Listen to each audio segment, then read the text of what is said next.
तादात्म्य को प्राप्त करते ही मनुष्य का इंटरेस्ट ही बदल जाता है। तादात्म्य को पाते ही साथ मनुष्य की अनुभूति के कारण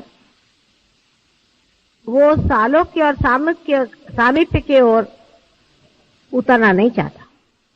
माने ये कि जब आपके हाथ में से चैतन्य की लहरियां बहने लग गई और जब आपको दूसरों की कुंडलिनी समझने लग गई और जब आप दूसरों की कुंडलिनी को उठा सकें, तब उसका चित्त इसी ओर जाता है कि दूसरे की कुंडलिनी देखे और अपनी कुंडलिनी को समझे, अपने चक्रों के प्रति जागरूक रहे और दूसरों के भी चक्र को समझता रहे। आकाश में भी अगर आप निरभ्र आकाश की ओर देखें या बादल हो तब भी देखें, आपको दिखाई देगा कि अनेक तरह की कुंडलिनी आपको दिखाई देगी, क्योंकि अब आपका चित्त कुंडलिनी पे गया है। आपको कुंडलिनी के बारे में जो कुछ भी जानना है, जो कुछ भी देखना है, जो कुछ भी सामीप्य है, वो जान पड़ेगा। बैठो बैठो बैठो, बीच में आके, देर से आके बीच में नहीं आते। चलो,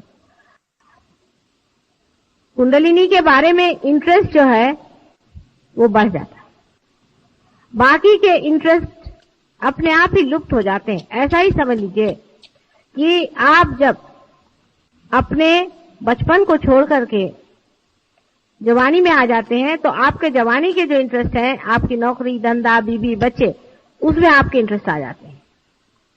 उसके बाद जब आप उस इंटरेस्ट से और भी गहनतम इसमें जाते हैं तो आपके बाकी के जो कुछ भी शौक है वो गिरते जाते हैं, अनुभूतियां गिरती जाती हैं और नई अनुभूतियों के ओर आपकी दृष्टि जाती है। या इस प्रकार समझें कि जैसे एक मनुष्य को गाने में रुचि नहीं है और किसी तरह से उसको गाने में रुचि हो गई, शास्त्रीय संगीत में उससे रुचि हो गई, तब फिर उसे कोई सी भी अशास्त्रीय संगीत की महफिल हो, वहां मजा नहीं आने वाला। उसी प्रकार सहयोग में आपकी हालत हो जाना चाहिए। और वास्तविक बाकी तो जो कुछ भी आते हैं या जो कुछ भी शौक है वो तो आपके अंदर धीरे धीरे आती हैं, प्रयत्न पूर्वक आती हैं। इसके कारण वो चीज आपके अंदर चिपक बहुत आसानी से जाती है। हालांकि सहयोग से आपके अंदर क्रांति हो गई है, आप एक नए अवेयरनेस में, एक नई चेतना में आए हुए हैं। आपको वाइब्रेशन समझ में आते हैं, आपको दूसरों की कुंडलिनी दिखाई देती है। आप में से बहुत लोग जागरूक भी कर सकते हैं और बहुत से लोग पार भी कर सकते हैं। हजारों लोगों का आप लोगों ने ठीक भी किया। नई शक्ति में आपका पदार्पण हुआ है और जिससे आप लाभित हैं। लेकिन ये सब करने में एक ही बात का दोष रह गया है कि आपने कोई भी प्रयत्न नहीं किया, बगैर प्रयत्न के ही सट से हो गया। इसके ही कारण शायद हो सकता है कि बहुत से लोग जो सहयोग में वाइब्रेशंस पा भी लेते हैं, ऊंचे उठ भी जाते हैं, तो भी उनका चित्त परमात्मा की ओर, आत्मा की ओर, कुंडलिनी की ओर नहीं रहता है और अब भी वो चित्त बार बार गलत जगह पे जाते रहता है। आपने पूछा था कि पाने के बाद क्या करना है। पाने के बाद देना ही होता है। ये बहुत परम आवश्यक चीज है कि पाने के बाद देना होगा, नहीं तो पाने का कोई अर्थ ही नहीं है। और देने के वक्त में एक बात, सिर्फ एक छोटी सी बात याद रखनी है कि जिस शरीर से, जिस मन से, जिस बुद्धि से, माने इस पूरे व्यक्तित्व से आप इतनी जो अनुपम चीज दे रहे हैं वो स्वयं भी बहुत सुंदर होनी चाहिए। आपका शरीर स्वच्छ होना चाहिए, शरीर के अंदर कोई बीमारियां नहीं होनी चाहिए। अगर कोई बीमारी है, बहुत से सहयोगी में ऐसा भी होगा कि उनके अंदर अगर शारीरिक बीमारी है तो सहयोग से पहले तो वो बहुत कहते हैं कि साहब मेरी ये बीमारी है, वो ठीक होना चाहिए, वो बीमारी ठीक होना चाहिए, लेकिन सहयोग के बाद में इतना चित्त नहीं रहेगा बीमारी की ओर। अरे हो जाएगा ठीक, चलो ठीक है, ये बात गलत है। आपको कोई सी भी जरा सी भी तकलीफ हो जाए, आप फौरन वहां हाथ रख के अपनी तबीयत ठीक कर सकते हैं। अपनी फिजिकल साइड बहुत साफ रख सकते हैं। बहुत ज्यादा उसमें कुछ करने की जरूरत नहीं है, स्नान करना और स्वच्छता से रहना और अपनी फिजिकल साइड ठीक करना। लेकिन उसके लिए मैंने एक चीज का कहा है कि जैसे सवेरे कहते हैं कि सबको बाथरूम जाना चाहिए, मुख साफ करना चाहिए, तो सहज योगियों के लिए सोने से पहले पानी में बैठना 5 मिनट अत्यंत आवश्यक। वो चाहे कोई भी हो, आप बड़े पहुंचे हुए हो, आपका हमें नहीं पकड़ता, ये इससे मतलब नहीं है। आपको 5 मिनट पानी में बैठना चाहिए। आप लोगों को ये आदत लगे इसलिए मैं जबरदस्ती बैठती हूँ कभी कभी, चलो मैं भी पानी में बैठती हूँ तो मेरे सहयोगी बैठेंगे। ये आदत बहुत ही अच्छी है। 5 मिनट पानी में सब सहयोगों को बैठना चाहिए। फोटो के सामने दीप जला करके, कुंकू वगैरह लगा के, फोटो के सामने दोनों हाथ रख के, दोनों पैर पानी में रख के सब सहयोगियों को बैठना चाहिए। आपके आधे से ज्यादा प्रॉब्लम सॉल्व हो जाएंगे अगर आप ये करें। चाहे कुछ हो जाए, आप 5 मिनट की कोई मुश्किल नहीं है।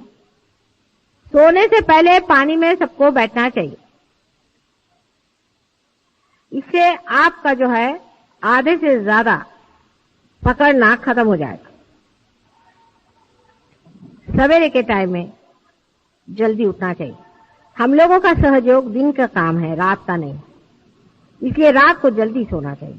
माने 6 बजे सोने की बात नहीं करे मैं, लेकिन करीबन 10 बजे तक सबको सो जाना चाहिए। 10 बजे के बाद सोने की कोई बात नहीं, सवेरे जल्दी उठना चाहिए। सवेरे के टाइम में जल्दी उठ करके नहा धो करके ध्यान करना चाहिए। सवेरे ध्यान में बैठना चाहिए। जैसे कि हमारे यहाँ हम लोग सवेरे उठ करके अपना मुंह धोते हैं और सालों से धोते आ रहे हैं, हर साल धोते हैं और जिंदगी भर धोते रहे, उसी प्रकार हर मनुष्य को सवेरे उठ करके सहयोगियों को चाहिए कि वो ध्यान करे। ये आदत लगाने की बात है। लेकिन मैंने देखा है कि बहुत से लोग 4 बजे या 5 बजे उठना बहुत उनको मुश्किल होता है। उसके कारण एक है, मनुष्य को बहुत मैंने स्टडी किया, उसकी बारीक चीजें बहुत समझी और बड़ा मजा आता है उसको स्टडी करने में। वो किस तरह से अपने साथ भागता है और वो अपने साथ ही किस तरह से आर्गुमेंट्स देता है, वो देखने लायक चीज है मनुष्य की। बड़ा खुद ही की नाक कटाने के लिए किस तरह से अपने ही का एक्सप्लेनेशन खुद ही देते रहता है। वो इस प्रकार कभी कभी होता है कि जैसे हम तो सवेरे उठ ही नहीं सकते, माँ भाई कितने बजे सोते कल रात को 12 बजे, पर मैंने तय किया था कि मैं 4 बजे उठूंगा, हो ही नहीं सकता। लेकिन आप एक दिन जल्दी सोएं और एक दिन आप उठें हर हालत, तो आप जल्दी सो ही जाए, आप जग नहीं सकते। 2-3 दिन आप कर लीजिए, शरीर ऐसा इसको आदत लग जाएगी सवेरे जल्दी उठने से। सवेरे के टाइम में एक तरह की रिसेप्टिविटी ज्यादा होती मनुष्य की, और इतना ही नहीं, उस वक्त में संसार में भी बहुत अत्यंत सुंदर प्रकार से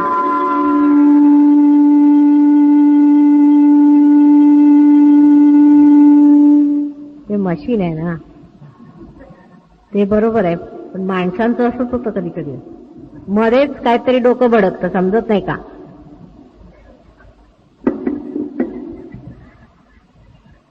तो शरीर की दृष्टि से मैंने आपसे बताया, और दूसरा ये कि सवेरे उठ के ध्यान करना।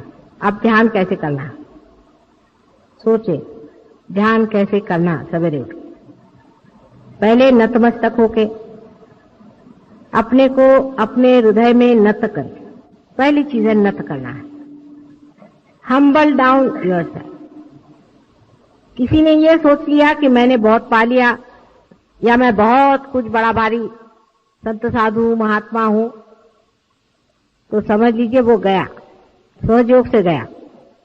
अत्यंत नम्रता पूर्वक अपने हृदय की ओर ध्यान करके नतमस्तक होके फोटो के सामने दोनों हाथ करके शांति पूर्वक परमिशन ले करके बैठे। बात बात में क्षमा मांगनी पड़ती है, तो उस वक्त भी क्षमा मांग के कि हमसे अगर कोई गलती हो उसे माफी करके ध्यान में आज हमें उतारिए। इस तरह की प्रार्थना करके जिन्हों से हमने वैर किया है सबको माफ कर देते हैं, और हमने अगर किसी से बैर किया उसके लिए तुम हमें माफ कर दो। अत्यंत पवित्र भावना मन में ला करके और आप ध्यान में जाए। आंख बंद करके और थोड़ी देर ध्यान करें। आप कितने मिनट करें इससे कोई मतलब नहीं होता। यह सवाल पूछना बहुत गलत बात है। आप 5 मिनट करिए और चाहे 10 मिनट करिए। 5-10 मिनट एकाग्रता से आप ध्यान करें।